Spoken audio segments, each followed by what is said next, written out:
guys, Rich here with Brotherhood Reviews, and we're back talking about manga. And today we're gonna go over my five favorite manga I read this year. And I'll admit I didn't get through as much manga as I had planned, and I would have liked to this year. But I did read enough to do a five book list.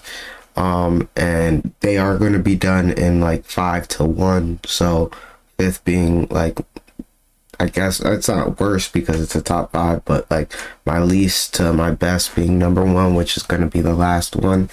And don't forget to like, comment, and subscribe for more videos like this.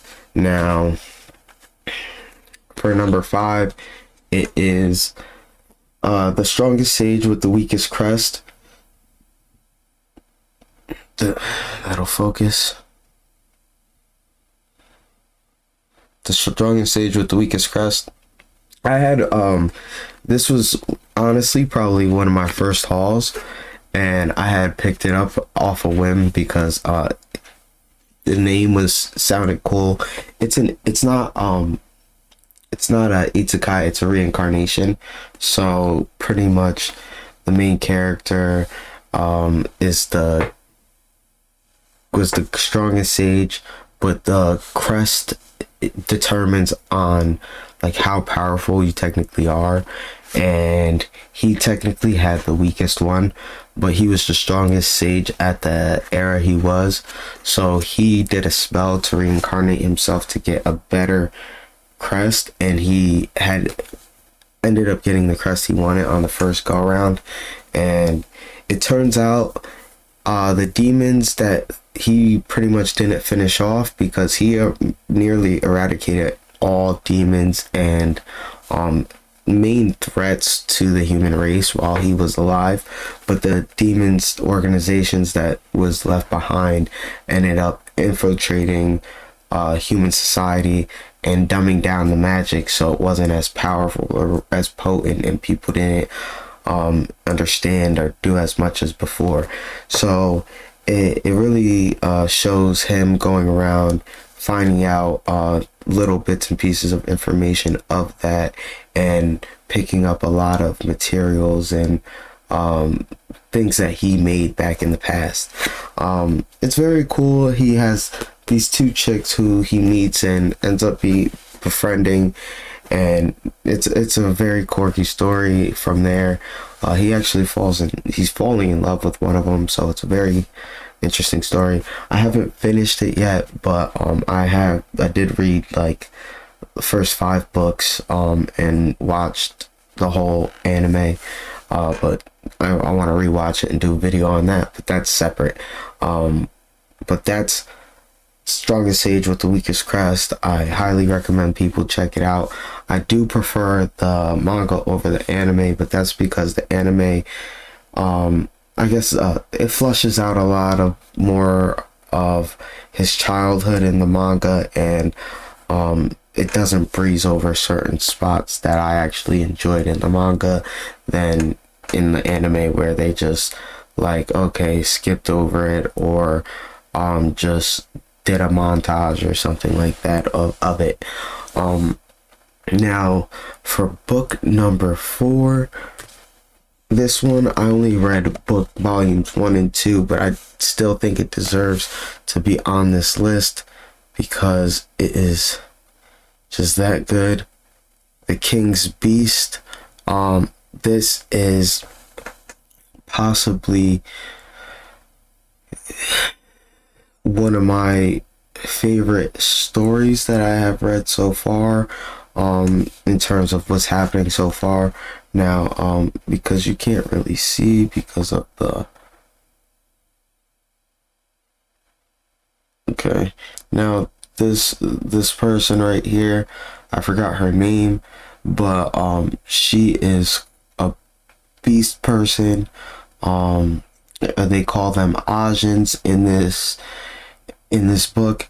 They are stronger, faster as usual, because they're half animal and half human. They are pretty much the minority in this world. She has a twin brother who had, I forgot what they call them, a certain thing, but pretty much gifts, powers. They are born, some of them are born with powers, some of them are just born regular, you know, with the enhanced speed, agility, power, strength, and stuff like that. Now her brother had an amazing ability. Now when you get an ability, you get hooked up and pretty much a guard as a noble family. So you get given pretty much, you're pretty much property at this point to a noble son as their personal guard. As a child, her brother was taken, did that, and was murdered. They just chucked it up because they don't revere them as humans, so they just chucked it up as an accident, and nobody asked any questions because they were Ajin. Now, the main character, she vowed to avenge her brother and infiltrate, because she thought the king, the prince, did it himself, but it turns out the prince actually was trying to figure out who did it, and his family pretty much told him to let it go. They're being too weird about it. It's just the Ajin. So after her finding out that the prince actually sympathizes for Ajin, she realized, okay, it wasn't him once she finds out who it really was, but he knows that it was somebody in, like, one of his brothers. He just doesn't know which one it is, because I believe there's like 7 of them, and he's like the 4th or the 7th one. He's either the middle child or the last one. I don't really remember. I haven't read it in a minute. Like I said, I only had the first 2. I haven't been online to really buy much manga lately, but that's besides the case. But this is one of the craziest stories that I've gotten into so far since my manga collecting and starting journey, and I highly recommend people check that out as well. Now getting into number 3, IRONMAN. You've probably heard, I know a couple people have been talking about IRONMAN volumes 1 through 3. I'm not sure if there's still, Dark Horse is still making this one, but IRONMAN, I read the first one. I got this off of a whim because it kept recommending it to me in Amazon. So always check out don't be hesitant sometimes to get the Amazon recommendations, because I got this is one of the craziest stories. So pretty much IRONMAN, the girl on the cover, what if you were able to remember every moment in history like it was passed down like a gene, from when every organism started as a single cell organism all the way up into present day? That's what IRONMAN is. And the way it's explained, the way she talks, and the way this manga actually goes about this concept is amazing. The other 2 books go about like different stories and her journeys as IRONMAN, and it's just a very good story. It opens up your mind to different ideas and different understandings of the world and what could have been, or what might have been, or what ifs. Just you know, it just gives you a broader idea, and it opens up your mind to better things. So IRONMAN, yes, I definitely recommend it. And the artwork isn't, for this one, the artwork is mediocre. I don't want to say mediocre. I would just say it's nothing extravagant. But the next one we're going to be talking about probably has some of the best artwork I've ever seen in a manga. But that's number 3. Now we're getting into the top 2. And for number 2, This was an easy number 2 to pick. Witch Hat Atelier. I know if you've watched Boogie Snacks, he's talked about this. I'm pretty sure a couple other people's talked about this. But Witch Hat Altair, this is a crazy story. I've only gotten 1 through 3. This is a Kodansha volume 1. So Witch Hat Altair, this is a story about witchcraft. If you've been keeping up with my manga hauls and my manga reading and stuff, you would know that witchcraft is one of my favorite, books to read, other than vampires and dystopian futures. But Witch Hat Altair is one that uses magical ink and symbols. So this little girl goes down an alley when she's a kid, meets this mysterious person, gets all the materials she needs and a book of forbidden spells, and doesn't know what to do until she meets a wizard, a witch, years later, and she sneaks in and realizes how to use her witching set now. She sits in her room and she starts playing around with the sigils and the ink, and then she realizes that this is how magic works. Now, she does an ancient sigil that turns her mother into stone. Luckily, if you got the man right here, he is the witch that pretty much she snuck in on. He saves her before she turns into stone, and ends up taking her on as his apprentice in order to help her turn her mom back. But she's always wanted to be a witch, so it's a win-win for her, because she's gonna get her mom back after she becomes a witch, and she gets to become a witch because she always wanted to be a witch. Now, this story has some of the best artwork I have ever, well, at least that I've seen this year of reading manga. It has the attention to detail, along with the great storytelling. The characters are, you enjoy each character for what they are, and you expect, I wouldn't say you expect anything from them, but they exceed. If you were to have expectations, I wouldn't say they would exceed them, but they should meet them. But that is number 2, where it should be, and everybody should be getting on that. I'm going to be getting the rest of them as soon as possible. And the best series I've read, I actually read the whole series of this one. I will leave links to my Fire Punch playlist in the description, or a pinned comment. But this Fire Punch,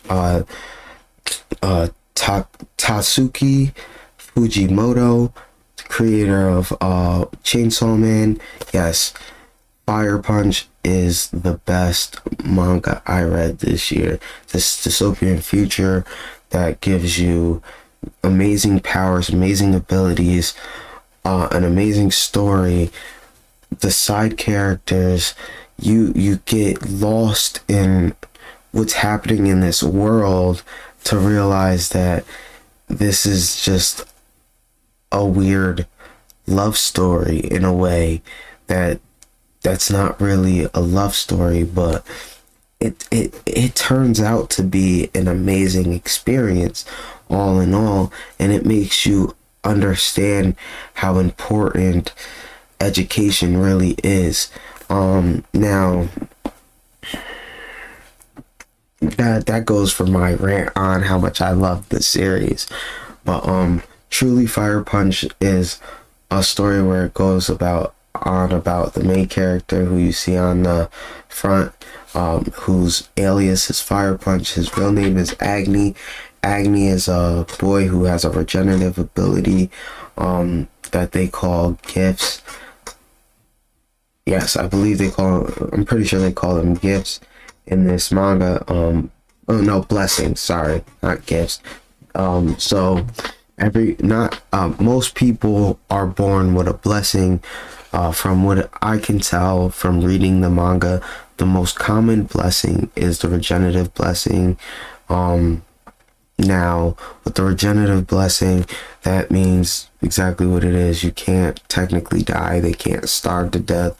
They have to be technically shot in the head. But even so, some of them's regenerative ability is fast enough to where that doesn't matter, just like Agni. Now, Agni got set on fire by this military man whose